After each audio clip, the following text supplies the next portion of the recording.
Hello, everyone, and welcome to Therapeutic Tea Tuesdays with me, Life Coach Miss Star. And yeah, we have a worthy woman filled with wisdom, Miss Brittany Washington.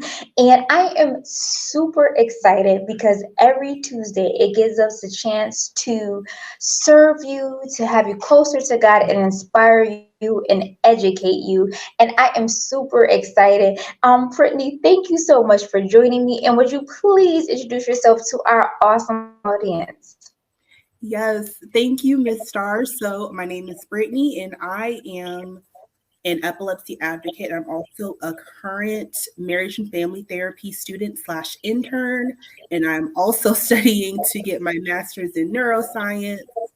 And I'm so glad to be here to just raise awareness on epilepsy, to give some facts, to talk about the nonprofit that I work for. So I'm just really gracious to be able to have this platform. Oh, thank you so much, Brittany. And audience, y'all already know it's about to be an awesome and powerful conversation. So go ahead and get your tea, get ready, and thank you so much for joining me on Red Media Radio and also my YouTube channel. And yeah, the name of this episode is Reaching to Educate Everyone on Epilepsy. So we're going to break it down. And Brittany, I'm so glad to have you because I'm going to be learning along the way. And Brittany, I know where you work for, but let the audience know what organization you work for. Yes. So I work alongside the wonderful Epilepsy Reach Foundation, and we are located in Charlotte, North Carolina, but our services and our programs expand the entire southeastern United States. So we don't only just service North Carolina, we service South Carolina, Virginia, Florida, Georgia, West Virginia, Kentucky, the entire southeast. Oh, I love it because it's so needed. And with Epilepsy Foundation, what is your mission, Brittany? Yeah, so at Epilepsy Reach, our mission is to reach for a world without seizures. And we do that through our programs that we have set in place for our epilepsy warriors and their families. And we aim to target the underserved areas in the southeastern United States because the health disparities, access to care, and just the knowledge around epilepsy is so scarce in those areas. And with epilepsy, 1 in 26 people will be diagnosed with epilepsy in their life, but also on top, Wow. 1 in 10 individuals will have a seizure in their lifetime. And that may escalate to epilepsy, it may not. So either way it goes, we want to be in place in those areas to be able to service them, to be able to give them the resources and the support that they need. And it's so needed. And Brittany, for someone that might not understand, if you wanted to give like a general definition, what is epilepsy? So I'm gonna try to not do my scientific definition that I've been studying for the last but essentially epilepsy is a neurological disorder that's characterized by an individual having two or more unprovoked seizures. So if you just have one seizure, that doesn't necessarily mean you have epilepsy. But if you have two, three, four, or more, then doctors will try to get to the root cause of it because sometimes it can be epilepsy and sometimes it could be something else that we know as psychogenic non-epileptic seizures that mimic epilepsy. But when they perform EEG, which is an electroencephalogram of your brain, there is no abnormal brain waves that show epileptic activity. So it's good to know the difference and it's good to monitor symptoms and to know your family's health history to know because it can be genetic at some points too. And it can also be provoked by brain injury, high fever as a child, stroke. Anything can cause it. And what we like to say, a rule of thumb, anything with a brain can have a seizure. Therefore, anyone can develop epilepsy. There does not have to be any underlying reason as to why you develop epilepsy. It can happen at any given point in time. Although it is diagnosed more in children and older adults, but you can get epilepsy in your 40s, in your 20s, in your 70s. It has no age limit. It does not discriminate on race. It just happens. Wow. So it can affect you at any age and it could come out the blue, Brittany. Is there higher statistics for certain ages? Yeah, so you are more likely to develop epilepsy in your childhood years. So from ages 3 to about 10, 11, and then you're also more likely to develop epilepsy in older adulthood, so 65 plus. And this is due to, in older ages, is due to your brain deteriorating. And, we have they always say once you reach 25, your brain starts shrinking. So by the time you're 65 plus, there are a lot of different brain structures that have changed and shifted from the time that you were in your 20s and your childhood. And that can cause a lot of imbalance with the chemicals that we call neurotransmitters. And epilepsy and seizures in general are triggered by a misfiring of neurotransmitters. So there's something going on, there's some kind of imbalance, something. Think of your brain as a computer, and when you have a seizure, that means your brain sent the wrong code.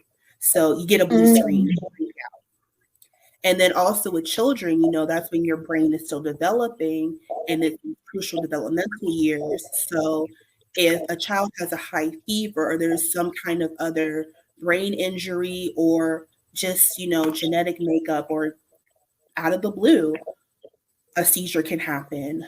And the wow. most common seizures in children are what we call absent seizures. And with absent seizures, they only last maybe 30, 45 seconds, even a minute. And it can look like the child is daydreaming because all they do is they just stare into space. They don't know what's happening. And boom, they snap out of it. And you'll just think that, the child is sitting in the classroom and they're not paying attention. No, they actually just had a seizure in front of you. So it often Wow. goes undiagnosed because there are so many different kinds of seizures. The public is only aware of tonic-clonic grand mal, which is when an individual will fall on the ground and their entire body will start convulsing. That's what we are more familiar with. We're not familiar Hmm. in all the other different kinds of seizures like focal aware, absence, partial, atonic. Wow.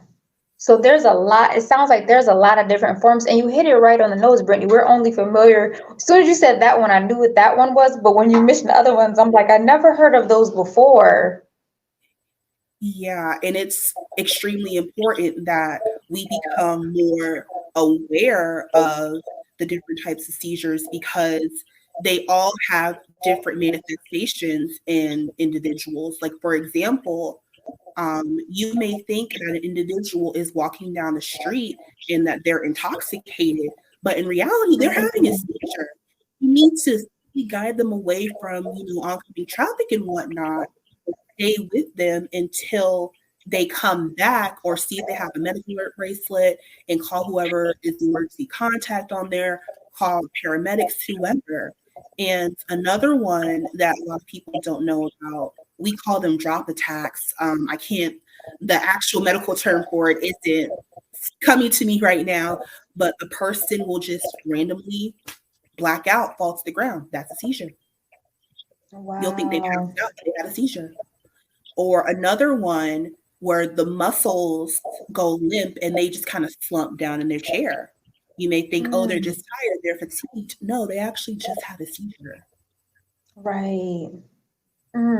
Brittany, you bring up some really, really great points, and I'm glad that you're educating the audience because I always say you never know what someone's going through. So before you think someone is just drunk or just acting up, you should really take the time. And I'm all about affirming my audience and bringing it positive. So we're gonna call this audience, we're gonna call them awareness of epilepsy and stopping epilepsy. So that's what we're gonna call this audience, y'all. We on a mission to stop it. But you bring up a good point. We have to give people grace, and when we notice something is out of the ordinary, instead of just assuming, we need to ask questions. Mhm. Brittany, with that being said, so you see someone like that, and obviously, if we've heard that if they are having a seizure, if they're like unconscious, roll them to the side.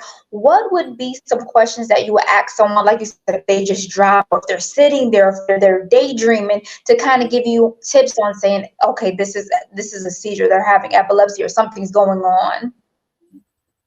Yeah, so that is when seizure first aid comes in handy. And I advise everyone to get certified in it. It's free through the Epilepsy Foundation. You can do it Okay. online in 30 to 90 minutes. So take advantage of it. You're certified for 2 years and it looks good on a resume. So I recommend you do it. Yes, But yes.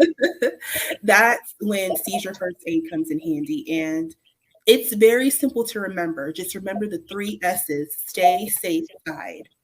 So if you suspect that someone is having a seizure, stay with them, stay calm, and try, if you can, just talk to them in a calm manner. Of course, they're not going to be aware of what you're saying, but for some people, it can help calm them down. Safe, keep them safe, remove anything that could potentially harm them, such as glasses or anything. If you can, move chairs, tables out of the way, grab a pillow and place their head under it if they're having a tonic, and side, turn them on their side. And there's a lot of myths out there that say, oh, someone's having a seizure, they can swallow their tongue, we have to put something in their mouth. No, never do that. Never, ever, ever put something in someone's mouth that's having a seizure, because that can heighten their risk of injuries to their jaw, their gums, anything. And, do not try to give them water. Don't do, only thing that you can do is give them rescue meds if they have rescue medication, because not all people are prescribed rescue medication. But if they have it, use it. Other than that, do not try to restrain them. Do not try to put anything in their mouth. Just let seizure pass. And it's very important to time the seizure. And if any seizure Mm, lasts longer than 5 minutes, call for help, call 911. And, okay. this is a rule that my friend taught me, because when I first got into a friendship with him, and he told me about his epilepsy. I said, "Oh my gosh, do I have to call 911 every time you have a seizure?" He's like, "No, absolutely not. Do not. Only call 911 if my seizure lasts longer than 5 minutes, if I injure myself, if it happens in Mm, water, and also for seizure first aid, call 911 if the person is pregnant and they have a seizure. This is their first time having a seizure, or mm. again, if there's any injury or the person does not come back to their consciousness, or they're not their regular self after the seizure." Those are some really great points, Brittany. Thank you for sharing them. So, to our awareness epilepsy audience on a mission to stop epilepsy, like Brittany said, go down to Epilepsy Foundation, take that free test. Brittany, I'm going to do it too. So, thank you for putting it on my radar because I think it's so important that we know how to react and we can ultimately help to save someone's life. Yes, exactly. And that is one of the things that not only Epilepsy Reach is advocating for, but epilepsy advocates are advocating for everywhere, is to teach seizure first aid, just like how we teach Mm, CPR and other life saving measures, because that's what seizure first aid is. It should be commonplace, just like CPR, just like administering an EpiPen, just like administering insulin. It should not be this foreign concept. It should be taught firsthand, like we teach all these other measures, because so many people have epilepsy and anybody can have a seizure at any time. I reiterate my point. 1 in 10 people will have a seizure in their lifetime. Anyone with a Mm, brain can have a seizure. So it is imperative that more people are trained in seizure first aid, not just absolutely. people who work in the medical field or caregivers, friends, and other confidants that are in the battle with epilepsy warriors to be, trained in seizure first aid. Everyone should be trained in it because anybody can have a seizure Absolutely. at any given moment. Brittany, I so agree. It's just so important to be trained in what we can and take the time to do it. I love it, audience. Make sure y'all got your journals because Brittany dropping some facts and she's on a mission. And speaking of that, Brittany, you have been with the Epilepsy Reach Foundation. Let us know how long and what got you started into this awesome foundation. Yes. So Epilepsy Reach was founded in 2020. So we'll be 3 years old this year. And it's funny how I got involved with it. But I'll give the background story as to how it came about first, and then I'll talk about how I got involved.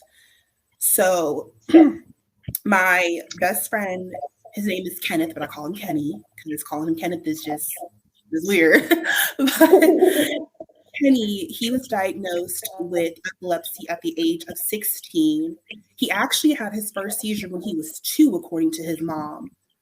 But again, they cannot be diagnosed with epilepsy until they've had 2 unprovoked seizures. So he had his first seizure at 2, and then he did not have another one until he was 16. And that's when he was officially diagnosed. He was going into his senior year.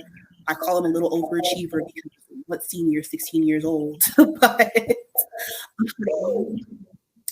he was diagnosed going into his senior year, and they could not figure out what was provoking his seizures because there was nothing wrong. He had that one at 2, then he had the other one at 16. And they said, okay, well, he's had 2 unprovoked seizures, so he has epilepsy. And Mm, it was definitely an emotional battle for both him and his mom. And, they lived in an underserved community in Rocky Mount, North Carolina, where there was no support, there were no resources. So they didn't know wow. what to do. They didn't know where to turn. No one else in the family has epilepsy. They have no support. So what do they do? And they promised each other, they made it their mission that when they are able to, they're going to create a nonprofit to help other individuals in underserved communities be able to Love gain it. access to the resources that they need when it comes to epilepsy and other seizure disorders. So Miss Kendrick Johnson, I love her. Kenny, I love him. They are both amazing individuals, and they are making it their mission to give back to others as much as they possibly can.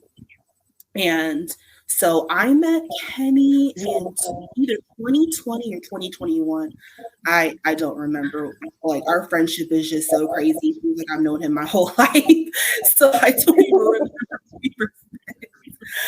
But when I met him, that was his main thing was, he was so excited because the foundation was just getting off the ground, and he was talking to me about all the programs and whatnot. And I'm like, oh my gosh, this is amazing. And I told him I've always wanted to work for a nonprofit because I'm an individual that loves to give back to the community, that loves to help people. Hence why I'm going to be a therapist. And, I would help him out in any way possible to make sure that this nonprofit flourishes and gets off the ground, and we Mm. help as many people as we possibly can. Now, he didn't have a specific role for me. He just said, oh, you can do whatever? Okay, cool. So you can do this, this, this. So before I knew it, I was writing a business plan. I was doing grant research. I was doing everything under the sun. And, I had to sit him down one day and I said, Kenny, what exactly am I supposed to be doing? And he said, he said he would do whatever, so you're doing whatever. And I said, okay, fine. Just take advantage of people. So, this has been an amazing and incredible journey to watch all of this unfold, because we went from only awarding maybe 3 or 4 scholarships our first year to awarding 5 last year. We plan to award even more this year. We've helped 30 plus people be able to afford their medication, their emergency medication program. And we're now getting started on our career readiness and advancement program that will help individuals with epilepsy as well as businesses tailor to neuro inclusivity, because it's hard for individuals with epilepsy to get a job, and a lot of work environments discriminate against individuals with epilepsy because they see it as a liability.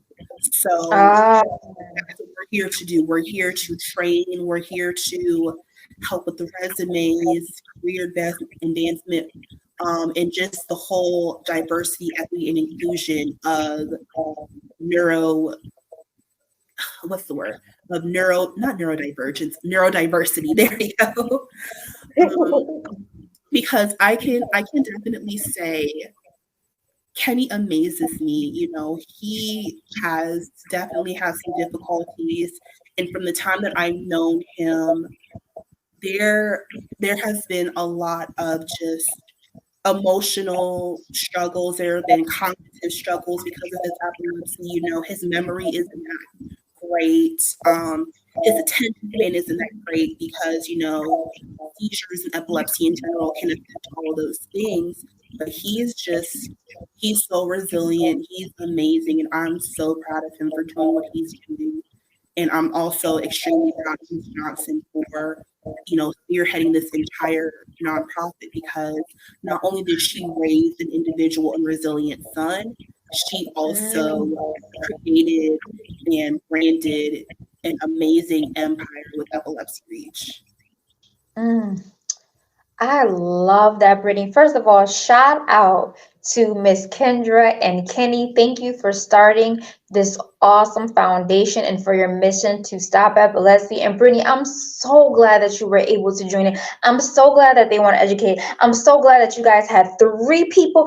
Then you went to 5, and I'm sending an abundance of blessings that it'll just keep growing, and that you'll serve 30 and plus more, double that for individuals that need assistance with medication. So shout out to you guys and all that you're doing, and Kenny for being resilient. That is absolutely amazing. And that's what we love to hear right here on Therapeutic Tuesdays podcast. That is awesome. And speaking of that, Brittany, what I love about your foundation is that you, and I call them 3 layers. You offer 3 awesome layers to the foundation. Would you tell our awesome epilepsy awareness audience on a mission to stop it what the 3 layers that this foundation offers? Yes. So we have 3 specific programs. We have our educational scholarship program, we have our emergency medication fund, and we have our career readiness and advancement program. So with our educational scholarship program, as I mentioned, it's hard to be a learner when it comes to epilepsy, seizure disorders, because not just seizures themselves, but the medication and just the psychosocial impact in general. They affect the cognitive abilities of a lot of individuals. So with our Yes. education scholarship program, there is no GPA requirement. There is no SAT, ACT requirement. There is no income requirement. We just want to help individuals who are either high school seniors or are even already in college, graduate school, wherever, to be able to reach your educational goals with this scholarship. So we didn't want to limit anyone. We want to help as many people as possible, because there are not a lot of scholarship opportunities out there for these Right. individuals. And then a lot of these scholarships, They require a test score. They require a minimum GPA. And they also ask you, okay, financial need. We don't want to help someone whose parents make six figures. Like, it shouldn't matter. We want to be as Right. as possible with this scholarship. Oh, And yeah, mm-mm. so like I said, we awarded, it was either 3 or 4 our first year. We awarded 5 last year, and we're hoping to award even more this year. And the application opens May 1st. So if you're listening and you meet those qualifications, make sure you put in your application because we want to help. Oh, go ahead, audience, and put your application in. I love what you said, Brittany, because it was very pivotal. I love how you said that there is no GPA, there's no SAT, that this program, the scholarship service that you offer, is open to anyone. That is absolutely wonderful, and it's so needed so that everyone has a fair chance. Yes, and that's what we're all about. We're all about advocacy and giving everyone a fair chance because the discrimination with individuals with epilepsy is so high. And we want to not only eliminate that stigma, but to also just instill hope in these people and to know they can reach whatever goals they have set for themselves and that epilepsy does not control them. It does not run their lives. It is just another facet. And, that also comes into play with our career and job readiness program. Again, it's hard for individuals with epilepsy to get jobs, and lots of employers discriminate against individuals with epilepsy. If I can even begin to tell you the amount of individuals that I have spoken to that have said that they have been wrongfully terminated because of their epilepsy, Wow, wow. it's Too insane. many. Too many, way too many. So with our career services program, we help individuals with interview tips, and we also help companies and employers understand neurodiversity. And, we want to help HR and other hiring talent acquisition specialists with including these people with neurodiversity, and we're grateful at Epilepsy Reach to have a strong board of HR directors and professionals that can carry this mission out. Again, I gotta brag on Miss Kendra. She is a global I love it. acquisition specialist for a Fortune 500 company. So she is the woman. She is a superwoman. So she is definitely the person that can help with this, and as well Ah, as our other lovely board members. And that is just our main thing with this, is to not only help with interview tips, resume writing, but to also help the employers with diversity, equity, and inclusion when it comes to neurodiversity. And if they want it, we would love to train them in seizure first aid and just train them in the facts about epilepsy to help erase the stigma in the workplace. right, right. Oh, Mhm. Brittany, I love it. Our awareness epilepsy office on a mission to stop epilepsy. Check out epilepsy, and we're gonna leave all the information. Reach Foundation, but they offer medication reminders, resume services, and scholarships. Go check them out, especially if you are in the down south areas, and we'll link that information. Oh, Brittany, that is just so beautiful. That's exciting, and it's so needed. Yes, So it needed. is. Yes, and the last component of our programs is our emergency medication assistance fund. So it's hard out there in this economy. There are so many layoffs that are going on, and with inflation as well as medication shortages, there's a lot of epilepsy medication that is on back order and that people just cannot get access to. And I don't know if you've ever seen the price of it, but without insurance, epilepsy medication is expensive. So Right. with all of these layoffs and whatnot, we created this fund to help individuals be able to get their medication. So we offer a 1 month supply, but course, if they need it for another month, we're not going to deny them. But, as a foundation, we offer a 1 month supply because a person with epilepsy, they cannot lose a dose of their medication. It can be tragic if they do. They can result in an emergency room visit or, worse, because the seizure medication not only helps control their seizures, but it can also help with other things like mood regulation and whatnot. So we don't want anyone missing out on this medication because they cannot afford it. It is another life-saving thing. So we just want to be able to help with that. And like Yes. I said, offer a 1 month supply as a start, but if someone is really, really in need, we will help them for another month or refer them to somebody, another nonprofit that can help them with that medication. I love it. I love the three components. You're over here saving lives, helping people to save money, giving money, just an awesome foundation. And Brittany, you work for this awesome foundation, and I'm sure there's so many things, but if you had to name one, what would be one of your greatest achievements? So one of my greatest achievements since I've gotten into the whole epilepsy field, I would say, is branching off and starting my own support group for individuals, couples, and families with Love epilepsy. it. So that is my own thing.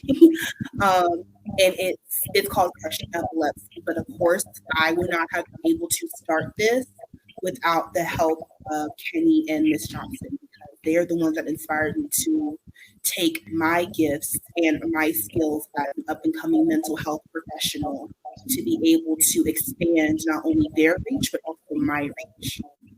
Mm, So far, I love have helped a lot of people with, just the mental health aspect of epilepsy because that is one thing that goes overlooked a lot by doctors, caregivers, a lot of people. We just want to control the seizures. We don't think about the psychological effects that epilepsy can have on not just the individual, but the entire system that's involved.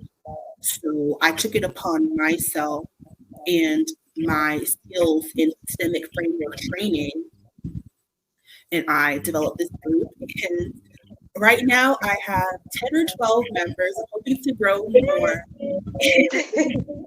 And in our group, we discuss the psychological impacts that epilepsy can have on a person, family, friends, anyone. And, I teach psychoeducation around how to manage the depression, the anxiety, the lack of self-esteem, the lack of self-worth, everything that comes along psychologically with the epilepsy diagnosis, not just for the individual, but for the entire family and everyone else involved. Because you know how they have helicopter moms? I Wow. I was, I say was because I'm backed off now. I was a helicopter friend when it came to Kenny and his epilepsy. Even though I had never witnessed a seizure, there was always this underlying anxiety of, oh my gosh, what if, what if, what if? And me just being a friend and not have been there when he was first diagnosed and watching him go through the entire process, and I'm feeling this anxiety. I'm like, oh my gosh, what could his mom be feeling? What could his grandma, his aunt, his cousins, everyone else involved, him, how is he feeling? And Right. so we used to talk about his mental health all the time. And through our conversations, that's what also motivated me to start this group was so that I can help other people in honor of him inspiring me, help.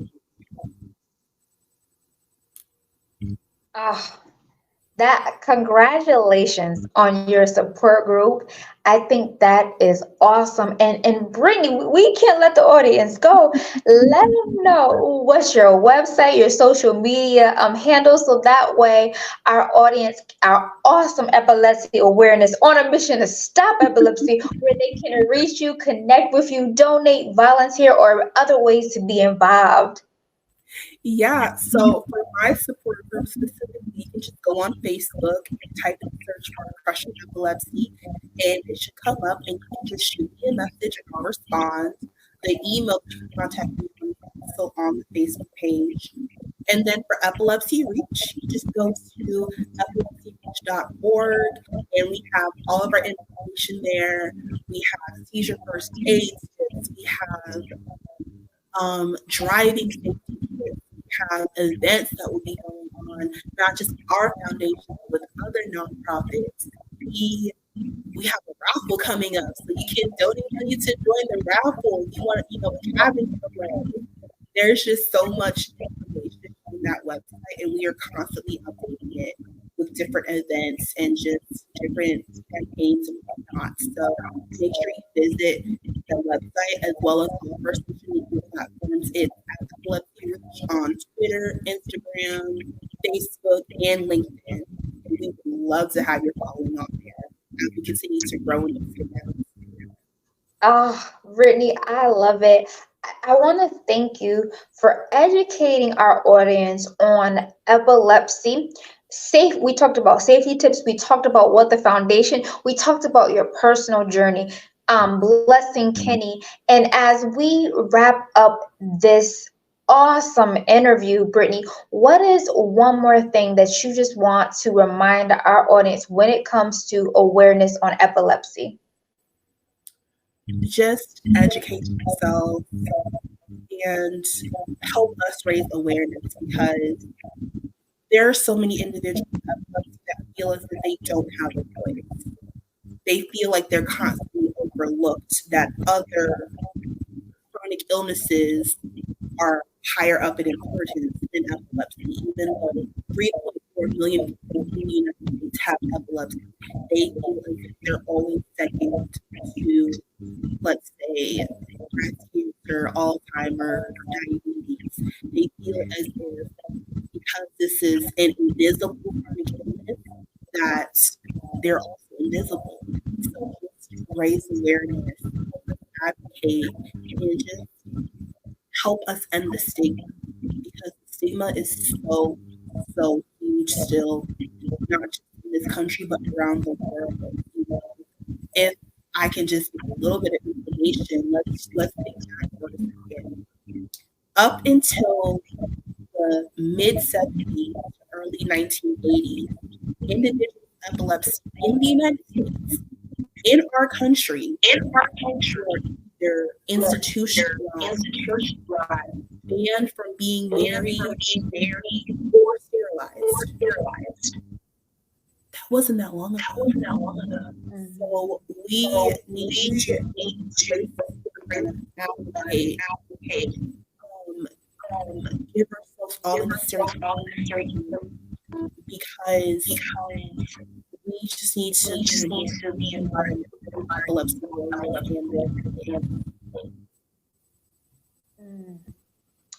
Really good point. And you said it, that was not too long ago. And we also need to educate ourselves. Brittany, thank you for showing up on Therapeutic Tea podcast to educate us on epilepsy, showing up as your authentic story, sharing Kenny and Kendra's vision, resilience. I think is awesome. Thank you so much. I learned a lot, and I know the audience learned a lot. So I appreciate you so much. Yes, thank you so much. Yeah, thank you to and even involving the opportunity to expand my reach and people in their honor. It's just amazing, and I can't wait. Oh, that is amazing. Shout out again to Miss Kendra and Kenny. We appreciate you in this foundation. Audience, go check it out. We on a mission to stop epilepsy, to stop the stigma, to get educated, get our first aid. We want to be there for people because it might not show up on the outside, but these people are dealing with it internally every single day. So we want to bring awareness, and hence the purple for epilepsy too. Yes, So Rock the Purple. Purple is coming up March 26th. Make sure yes. to check out our website, check out online events that we have going on for local days. And if you can, donate. Continue to fund our performances as possible. Awesome. Yes, Otis, y'all heard it loud and clear. Oh, thank you so much, Brittany. I'm super excited. I love these podcasts because I learned something, and I pray, audience, that you're learning something too each and every Tuesday right here on Red Media Radio at 7 p.m. We are so thankful for y'all. We want to say we are sending an abundance of blessings your way. And my name is Life Coach Miss Star, and y'all can catch me on all major social media platforms, available right here every Tuesday. And you can connect with me at star.nikki, Nikki 0424 at gmail.com for life coaching sessions for women in self-love, in healing, and in faith. And everyone on YouTube, thank you for joining us. Brittany's information about the foundation will be linked below. So go check it out. We want to say we are sending in abundance. I always say a blessings your way. God bless.